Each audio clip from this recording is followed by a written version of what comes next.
Olá pessoal, tudo bem com vocês? Sejam todos bem-vindos. Eu sou Antônio Barreto e esse é o nosso Momento Prosa, onde sempre buscamos levar informações importantes e que tenham relevância para o nosso dia a dia.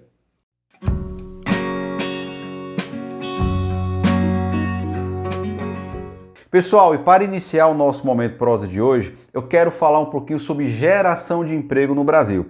Esse indicador foi dado no finalzinho do mês de abril, mas como nós não tivemos o nosso Momento Prosa nos últimos dias, eu acho válido a gente revisitar esse indicador para tentar entender para onde está indo a nossa economia.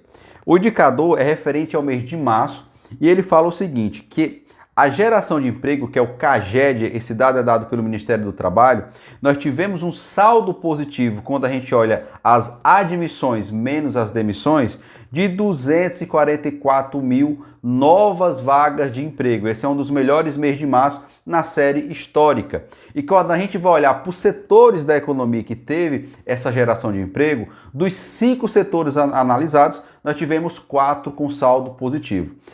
Primeiro lugar, nós tivemos a geração de vagas no setor de serviço, com 148 mil novas vagas, seguido por comércio com 37 mil novas vagas. Isso aqui é até um ponto interessante para a gente identificar dentro da nossa economia a importância e relevância do setor de serviço, que é uma diferença muito grande quando a gente olha 148 mil para 37 mil, que é o segundo lugar. No terceiro lugar vem a indústria, em quarto, construção civil, e aqui um ponto que a gente olha e a gente tem que observar os próximos meses para saber se isso aqui foi sazonalidade ou se realmente o agronegócio, a pecuária, ela tem algum sinal de alerta. Ela teve uma evolução. Nós perdemos na pecuária, que é a agricultura como um todo, 6.457 vagas de emprego. Esse é o CAGED, que é o emprego de carteira assinada. Quando a gente vai olhar a questão do desemprego, o percentual,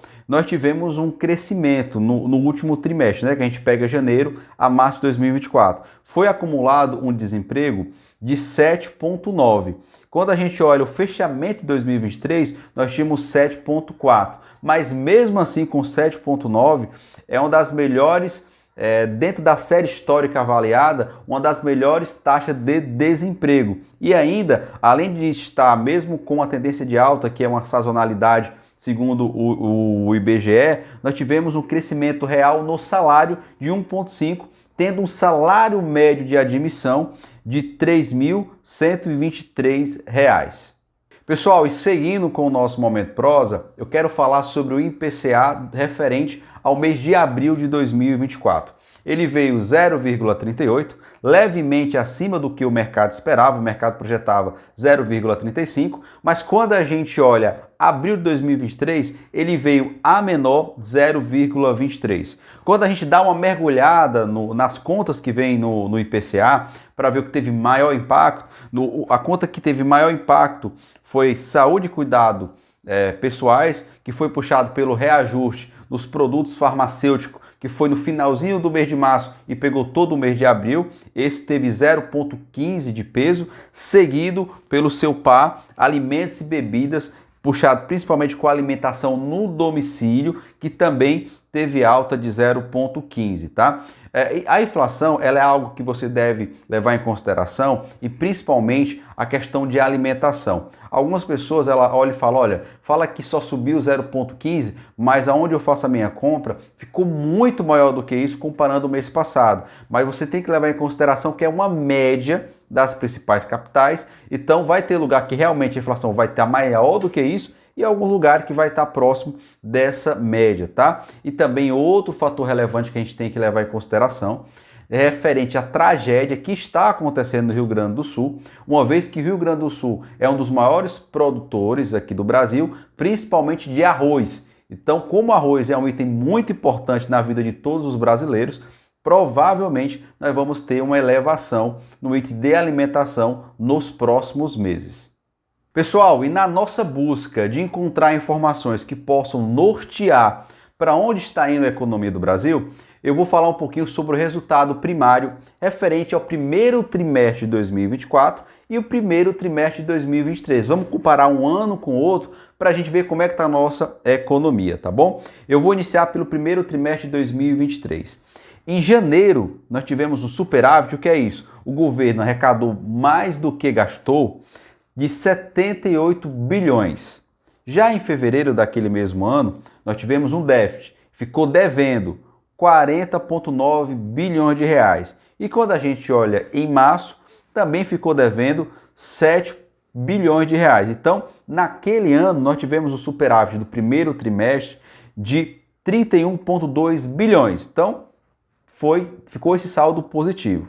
Quando a gente olha para o primeiro trimestre de 2024, em janeiro, nós tivemos um superávit de 79 bilhões. Nós tivemos em fevereiro um déficit de 58,4 bilhões. E quando a gente olha em março de 2023, nós tivemos um déficit de 1,5 bilhões. Quando a gente olha o superávit do trimestre como um todo, nós tivemos 19,4 bilhões. Então, quais são os dois pontos que chamam, na verdade, três pontos que chamam a atenção? Quando a gente compara tri com tri, em 23 a gente tinha tido 31 bilhões positivo, em 24 nós tivemos somente 19, então já chama a atenção. Outro ponto que chama a atenção é um gasto muito alto em fevereiro de 2024, em 58,4 bilhões, quando a gente olha fevereiro de 2023, tinha ficado em 40, mas um ponto positivo dessa conta aqui, quando a gente olha março, a gente já vê um sinal de queda significativo de 1,5, quando a gente olha março de 23, a gente tinha basicamente aqui 7 bilhões, então é uma diferença considerável. Os dois trimestres estão positivos, tá? Quando a gente olha a relação dívida-PIB, que é quanto o país está devendo referente ao seu PIB, ela estava em 75,7. Quando a gente olha para países emergentes, que são par do Brasil, é elevado a nossa dívida-PIB, mas se for uma coisa de curto prazo, não tende a afetar tanto. Então, a gente aqui no todo, nós estamos vendo que o Brasil, mesmo tendo gastos muito altos, uma dívida PIB elevada, teve dois saldos positivos, tanto no primeiro trimestre de 2023, como no primeiro trimestre de 2024. Pessoal, agora nós vamos falar sobre o ponto que mais dividiu o mercado na semana passada, que foi a decisão de juros do nosso Banco Central. Na reunião anterior, ele tinha dado um guidance, tinha deixado pré-contratado que iria seguir com a mesma magnitude no corte de juros, que seria 0,5. Mas nesse meio tempo, nós tivemos alteração no Banco dos Estados Unidos, a economia dos Estados Unidos continua forte e eles decidiram não cortar os juros. Entre esse fator e diversos outros pontos, o nosso Banco Central decidiu desacelerar o corte, não fazendo 0,5, mas fazendo 0,25. E aqui nós temos dois pontos de atenção. O nosso Banco Central continua cortando os juros, então esse é positivo, mas o que mais chamou a atenção do mercado foi a divisão dos seus votantes. O Banco Central é formado por 8 diretores mais o seu presidente e foi 5-4. 5 votaram para um corte de 0,25, que foram os ganhadores, e 4 votaram para 0,5. O ponto de atenção do mercado, os 5 diretores que votaram a favor de 0,25 eram do governo anterior e os 4 que votaram por 0,5 eram do governo atual. A ata do cupom vai sair essa semana, então a gente vai poder analisar se foi uma divisão técnica ou uma divisão mais política. Se for mais técnica, acalma o mercado vê que teve fundamentos, segue o jogo. Se for uma decisão mais política, isso preocupa o mercado, uma vez que o presidente do Banco Central, Roberto Campos Neto, termina seu mandato agora em 2024 e ano que vem, além do governo atual indicar o novo presidente do Banco Central, ainda vai indicar novos diretores. Então, uma das maiores preocupações é que o nosso Banco Central de 2025 deixe de ser mais técnico e se torne mais político. Pessoal, e agora para encerrar o nosso Momento Prosa de hoje, vamos tentar juntar todas essas informações que nós tivemos de formas técnicas e objetivas para tentar ver para onde está a nossa economia. Vamos lá, a gente está vendo que está tendo geração de emprego no Brasil, um desemprego subindo, mas de uma forma sazonalizada, com ganho real no salário.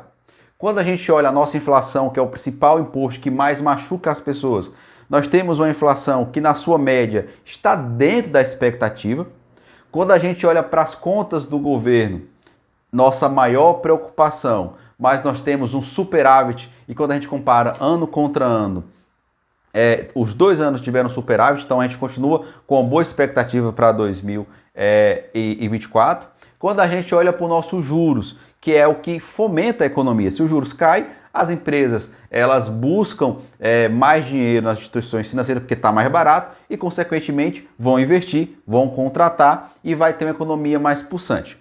Gente, olha o Boletim Focus, que eu não falei, mas que vem com a tendência de alta no nosso PIB, né? E aí, quando a gente junta tudo isso, eu posso falar, diante do que eu estou vendo, que o país está tendo uma economia com bons sinais. O que preocupa dessa história toda? No primeiro momento, o governo e o gasto que ele tem, porque se o governo gastar muito, isso prejudica a nossa economia, isso tira a credibilidade. Um dos pontos que preocupou foi a questão da alteração da meta do superávit de 2025, que teve essa alteração no que ele mandou para o Congresso, mas em linhas gerais o Brasil anda bem e o governo, dos números que estão aqui, está fazendo um trabalho que está fazendo a economia andar, mas tem que tomar muito cuidado com a questão dos gastos públicos, tá? O nosso Ibovespa, que fechou na última sexta-feira aos 127.600 pontos, dólar comercial fechou a 5,15 e para essa semana a gente vai ter dados relevantes. Nós vamos ter a ata do cupom, que como eu falei anteriormente, a gente vai tentar ver os vieses que teve lá. Também vai ter o Boletim Focus e nos Estados Unidos nós teremos a divulgação de indicadores de inflação. Muito obrigado pela sua presença e até o nosso próximo Momento Prosa, se Deus nos permitir.